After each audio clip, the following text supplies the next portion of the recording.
Bienvenue à toutes, bienvenue à tous. Nous sommes très heureux de vous accueillir ce dimanche matin pour une nouvelle émission consacrée à l'ouvrage Le Rire du Tigre sur Maître Tézen Deshimaru. En 1967, il s'installe en France avec pour mission de diffuser le zen en Europe. Durant 15 ans, il fonde une centaine de dojos à travers le continent, transmettant l'essence du zen à des milliers de disciples. Auteur de nombreux ouvrages, il a également traduit les textes fondamentaux du bouddhisme zen, rendant cette sagesse accessible aux Occidentaux. Son héritage perdure aujourd'hui à travers les nombreux disciples qui continuent de transmettre son enseignement, perpétuant la tradition du Zen Soto en Occident. C'est le cas de son éditeur et ami, Marc de Smet, que nous rejoignons sans plus attendre. Bonjour Marc. Bonjour. Et merci d'être avec nous aujourd'hui. Vous êtes donc auteur, éditeur et vous venez de publier Le Rire du Tigre sur Maître Tézen Deshimaru, donc une version augmentée, enrichie, revue. Alors, je voulais vous demander pourquoi ce titre, Le Rire du Tigre? C'est très interpellant. Hein. Parce que le personnage était hors du commun, à tout point de vue, et il dégageait une force incroyable, une vitalité, une puissance incroyable. Il avait une démarche très très spéciale, mais qui pouvait s'apparenter à celle d'un félin.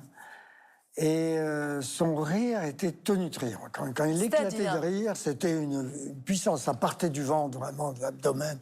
C'était énorme. Et donc, il y avait une sorte de logique, le tigre et son rire, quoi, voilà. Alors, votre livre, c'est un portrait de Deshimaru, entre autres, un personnage haut en couleur, comme on sait. Quel souvenir, vous en gardez? J'avais pourrais-je dire, une triple fonction auprès de lui, qui a été d'abord celle d'élève. Je le trouvais radical, fort, philosophiquement plein d'énergie, et donc ça m'allait bien. Et puis, il commentait des textes.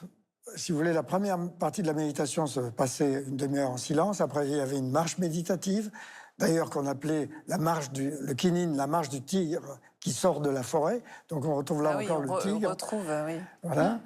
Et la seconde partie, il commentait des textes traditionnels du zen et du bouddhisme en général, qu'il traduisait et commentait. Et je me suis dit, on peut faire des livres à partir de ça, puisque j'étais déjà éditeur. Et donc, j'ai eu une fonction d'éditeur, qui a créé une proximité avec lui qui fait que je suis vraiment devenu son ami. Je pouvais venir le voir à n'importe quelle heure. Il me recevait toujours. Il venait me rendre visite à la maison, parfois même à l'improviste. Enfin bon, il y avait une vraie relation amicale. Et donc, c'est ça le souvenir que je garde de lui, et à la fois celle d'un très grand instructeur, un vrai maître, à la fois celle de quelqu'un très attentif aux détails, et à la fois quelqu'un d'une immense bienveillance qui essayait vraiment de faire quelque chose pour l'humanité. Je voyais que vous disiez qu'il avait été missionné pour répandre le zen, mais en fait, non, c'était son maître, Kodo Sawaki, qui lui avait dit « il ne faut plus rien attendre du zen au Japon, allez au contraire le diffuser dans un terreau nouveau, l'Europe. Au départ, il voulait aller aux États-Unis, puis s'est arrêté en Europe parce que bon, la France lui a correspondu bien, et c'est vrai que les Français l'ont bien accueilli. C'était un personnage rabelaisien, donc ça plaisait beaucoup en France. Il avait une faconde, il avait ce rire, il avait cette gentillesse, il avait cette puissance en même temps, puis il fallait pas lui en compter. Enfin bon. Tout à fait, et puis il savait mettre un béret quand il fallait, ça faisait rire. C'était quelqu'un qui savait s'adapter. Il était très adapté.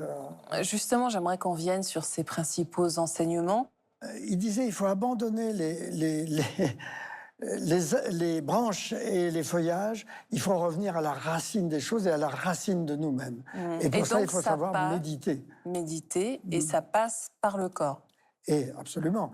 Il avait une formule qui m'avait énormément impressionné, parce que bon, je faisais un peu d'édition, mais j'étais surtout journaliste à l'époque. J'étais rédacteur en chef d'une revue, et j'avais affiché cette phrase dans mon bureau « Il faut penser avec le corps », qui choquait beaucoup de gens d'ailleurs à l'époque. Ils disaient « Mais qu'est-ce que c'est que cette histoire? On ne pense pas avec le corps, on pense avec la tête, etc. » Et il voulait dire que, et il le disait d'ailleurs, on ne peut pas gérer l'esprit avec l'esprit.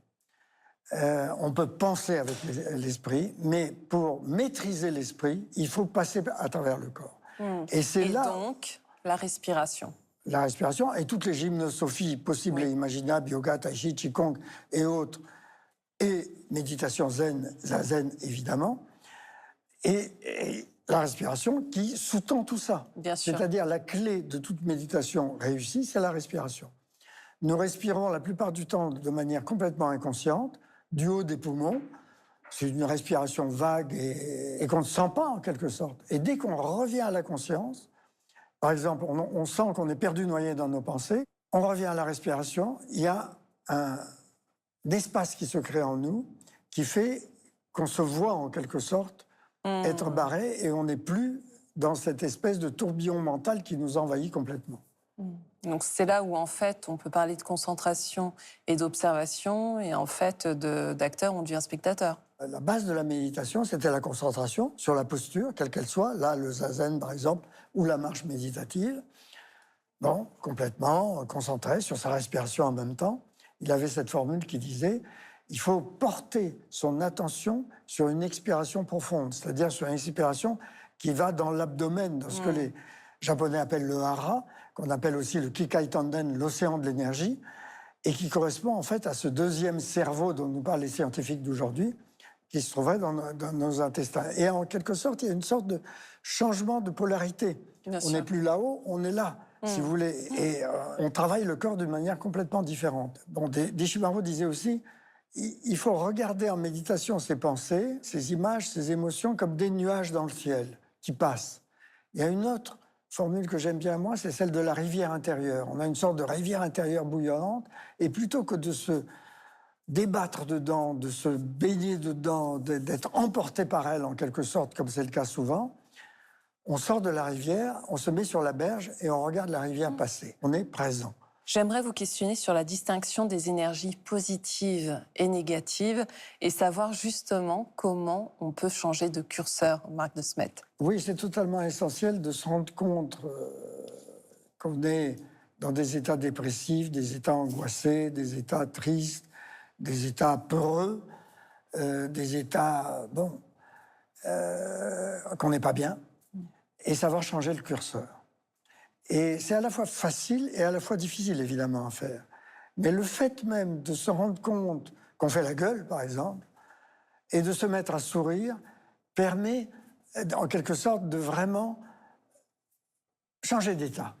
Vous entrez dans une boulangerie en souriant miroir, et en étant positif, vous allez créer... Et c'est ça aussi, une forme de méditation au quotidien, parce que moi, je défends énormément cela.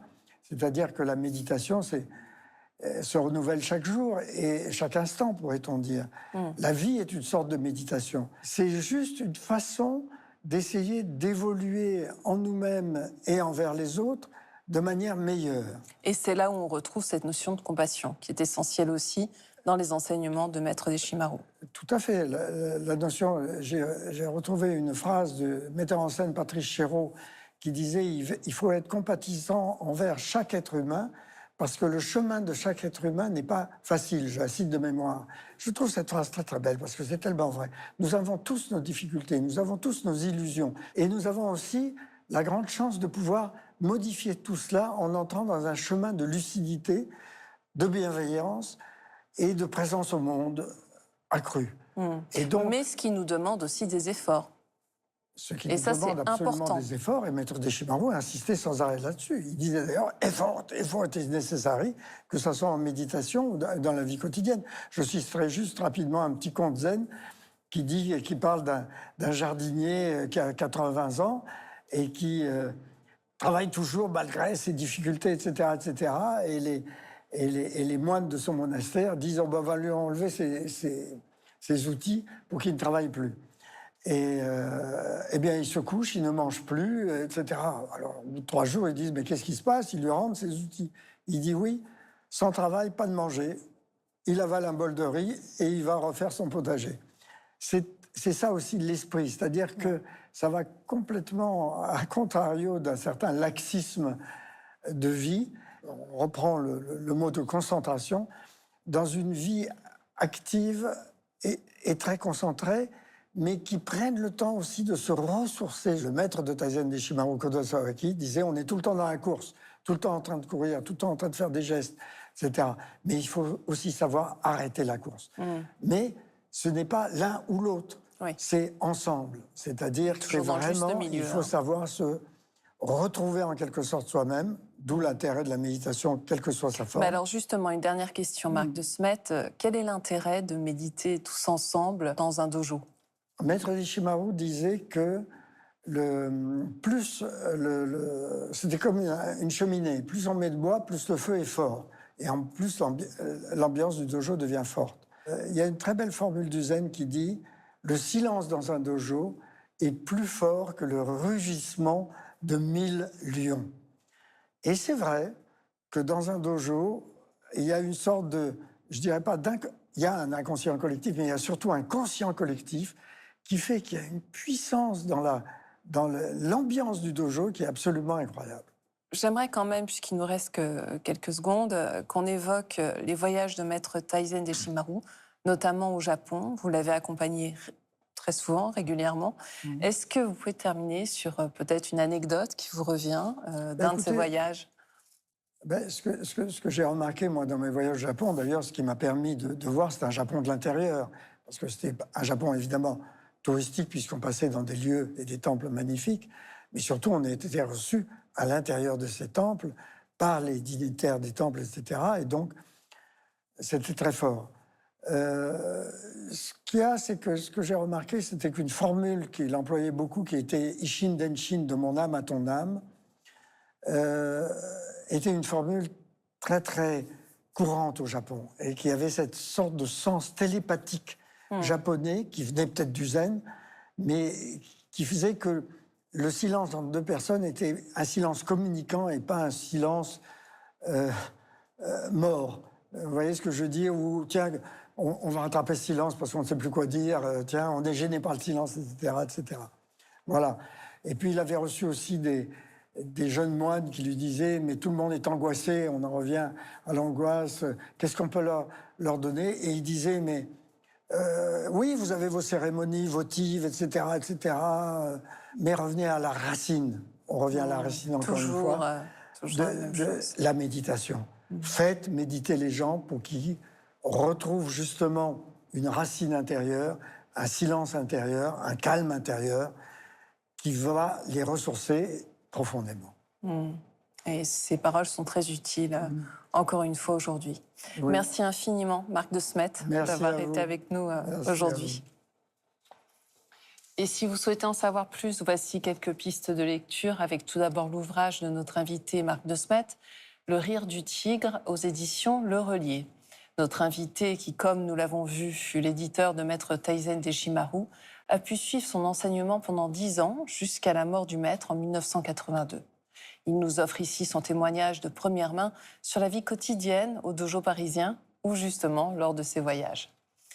Ainsi que l'essentiel de Dogen, de Yoko Rimo, chez Almora, préfacé une nouvelle fois par notre invité Marc de Smet. Ce maître japonais Dogen a mis par écrit un ensemble d'enseignements compilés en un recueil, Shobogenzo, la vraie loi, trésor de l'œil. Yoko Rimo a souhaité proposer aux lecteurs francophones une sélection des plus belles pages de ce monument littéraire et spirituel.